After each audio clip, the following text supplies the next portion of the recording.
Mariners win 3-2. They've taken the first three games of the series against the Angels, and they improved to 59-52. Since they were 6 games over 500 for the first time, this is the first time that they're 7 games over 500. Quickly talk about how it happened. Not a whole heck of a lot, and yet, oh, so much at the same time. Julio Rodriguez with a couple guys on just misses a home run, but he does get a double to make it 2-1, 2-0, excuse me. It becomes 2-1 in the bottom of the inning because Randall Grichuk crushes a home run to make it 2-1. Mariners don't do a whole heck of a lot, but neither do the Angels. 8th inning, they get a huge insurance run. Ty France singles home Julio, who doubled again. 3-1. And then in the 9th, Brandon Drury hits a ground rule double off Andres Munoz. 3-2. But Munoz is able to get the strikeout.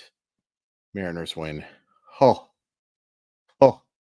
that was something. First of all, you notice, I'm just going with the mustache now. See how long it lasts, but it's tired of looking at all the white here. I mean, I'm old. It's funny because usually a mustache ages you. I think this actually de-aged me a little bit. I feel like it anyway. And I know it's important for you guys to look at pretty when you're on here. So, I try to beautify myself. I'm not sure if beautify is a word. Some negatives. Raleigh had kind of a tough game. 3 strikeouts. Draws a walk. Teoscar had a real tough game. Suarez had a really tough game. I'll talk about a play he made in a little bit that was not great, but ultimately didn't cost them. Caballero really struggled. I think everybody got on base except for Teoscar, though, so that's nice. Munoz, not his best. Now, you're going to look at the score, and you're going to see 2 walks, and that's not fair because one of those was intentional. But he did not have his best command. He did not have his best command at all. And I think that we could just lead into the positives here. The ultimate positive here is thank goodness for ground rule doubles, baby. Because if that ball doesn't hop over the fence at the tie game, and who the heck knows what else happens. But it did. It did hop over the fence. And the Mariners get a huge victory. Huge. All right, let's go into the positives. Matt Brash wasn't great. I don't know what J.P. Crawford was yelling at him about. Maybe saying, hey, challenge hitters. Definitely talk about something Crawford did in this game for sure, too. Although this will be a fairly short video. I've got a lot going on over the next couple of days. Everything good. It's just a busy time. I thought Brash was good. He gives up another blooper, or not even a blooper. It's a ground ball through the right side of the infield, excuse me. Not hit hard. A terrific at bat. I believe that was Grichuk. It might have been Renfroe. It doesn't matter. I thought outside of that, he pitched well. Didn't get any strikeouts, but certainly pitched well. And George Kirby was phenomenal. Phenomenal. One of his best, most efficient starts, I think. Even though he threw a lot of pitches, like not a lot, 96 is totally a fine amount of pitches for 7 innings. Like we've certainly seen him throw less pitches through 7 innings. But I thought it was efficient in terms of the way he was getting ahead of counts and he was finishing off hitters with either ground balls or strikeouts. Like the stuff was efficient. They fouled some pitches off. But I think his stuff, and consistent too, like consistently good throughout this. Made one mistake on the Grichuk homer, and Grichuk, he crushed that. But luckily, it was just a solo homer. It was just a solo homer. Really strong effort from Kirby tonight. Glad they didn't waste it because holy crap on a cracker. They're so lucky that ball bounced over the fence. But let's give Munoz credit too. So they intentionally walk the hitter after to load the bases. And Munoz shoved threw fastballs right by dude. That was awesome to see. Didn't lose any confidence in his heater and just blew the ball by. Man. These games against the Angels and the Blue Jays and whoever the heck they played before that, they've just been so dang good. The Red Sox, excuse me. How did I forget that? All of these games have been phenomenal. If you were a neutral party, you would be like, sign me up for this. As a Mariner fan, we'll sign up for the wins, but you're adding years to our life. Maybe that's why there was so much white under here, is because of how dang good these games have been. Oh, offensively, Dylan Moore had a nice day. Murphy gets on twice. Ty France, that was a huge, and I got to tell you, I did not love moving Ty France up to the fifth spot for this one. And outside of that hit, it was a really poor game for Ty France. But that was I don't think you can overstate how big that single was. I don't think you can overstate that single, how big that play was. However, I will say it was really dumb of Suarez to try to get to third base there. I get what you're doing. You're hoping you can make it to third, or you're hoping that the throw means that Julio's going to score. Julio was going to score regardless. He was motoring. There was no way they were going to get him. And it would have been nice to have a runner on third and have your Raleigh and Murphy and those guys another chance to add to the lead. You didn't get a chance to do that because you get thrown out. I know you got thrown out by a lot. I didn't love that decision. Before we get into the star of the game, Crawford draws 2 more walks. He doesn't get a hit, and he did have a costly is probably too strong a word, but he did have a strikeout and a pretty good opportunity there. That defensive play, that double play, man. His defense over the last week or so, maybe a little more than that, has been phenomenal on top of getting on base. I have been JP Crawford's biggest critic because he hasn't shown me he could do it for a full season. It's a lot of season that he's done it now, because I think his defense has been vastly overrated over the last couple of years. And it has not been great for most of this year. But what he's done the last couple of nights, especially that diving catch he made against Boston on Sunday and that double play, oh, that's massive. And you can't even quantify what he does leadership wise. Still would rather have him be my starting second baseman. Still wish they would have gone aggressive in that shortstop market. But you can't overstate how big Crawford was in this game and how big he's been for most of the year. And Julio. After that just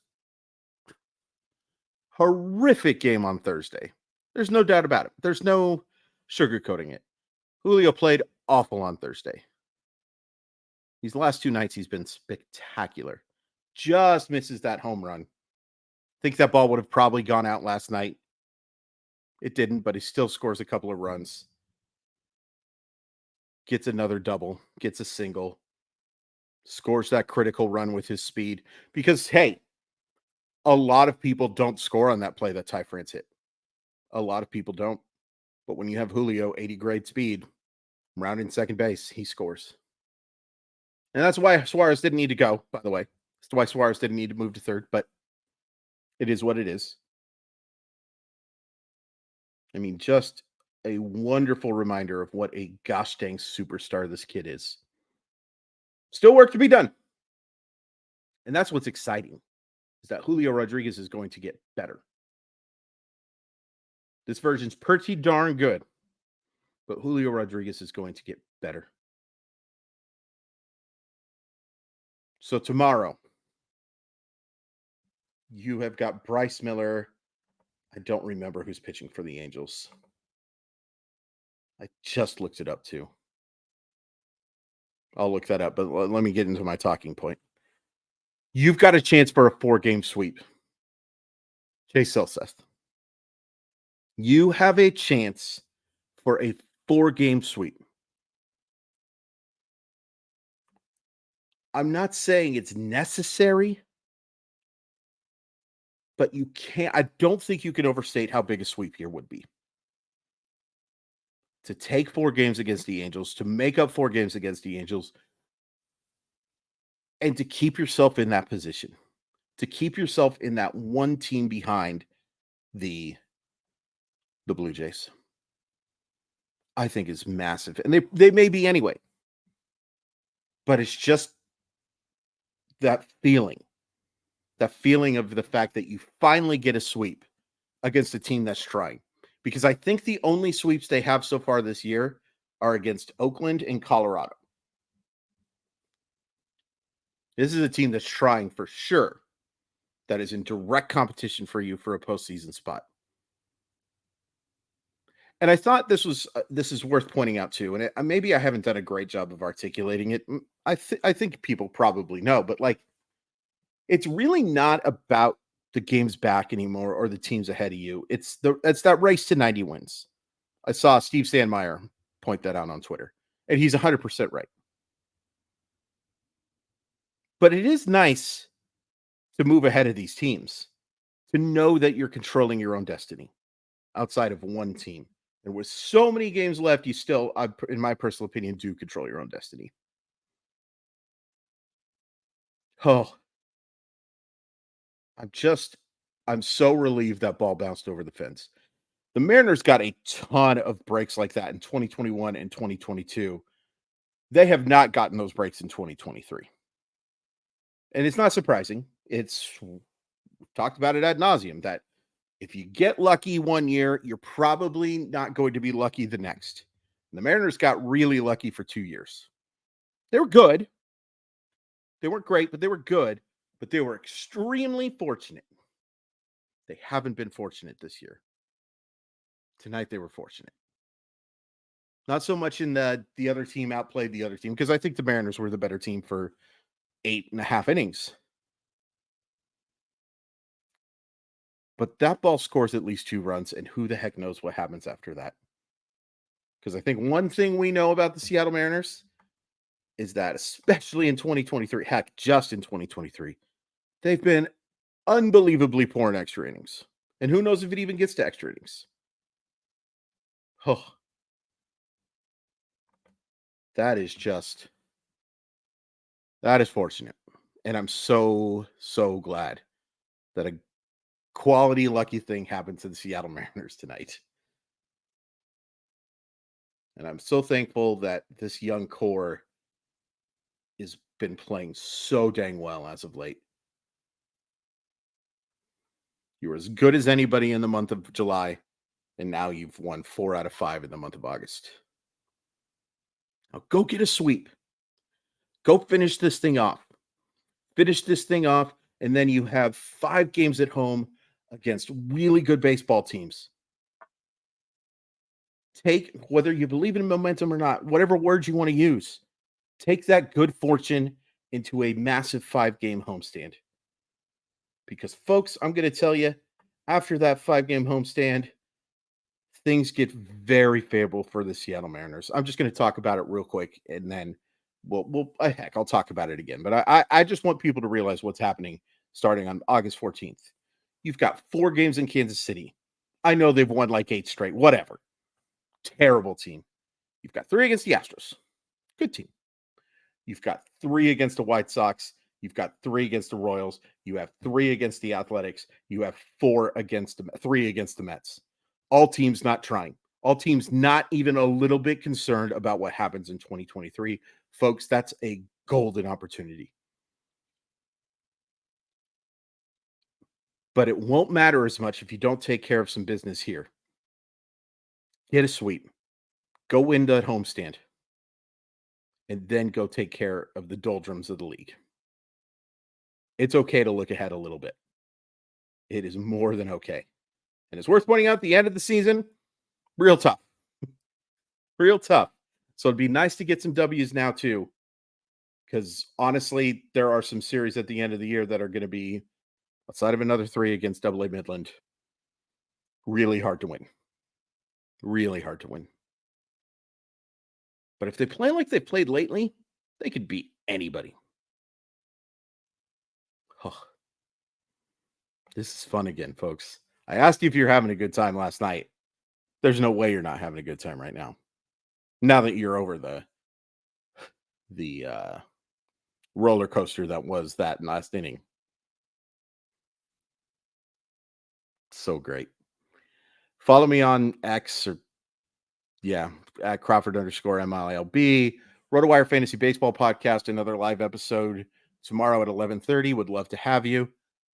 Sports Sometimes podcast, please check that out. This is fun, folks. This is fun. And tell me you like the mustache too.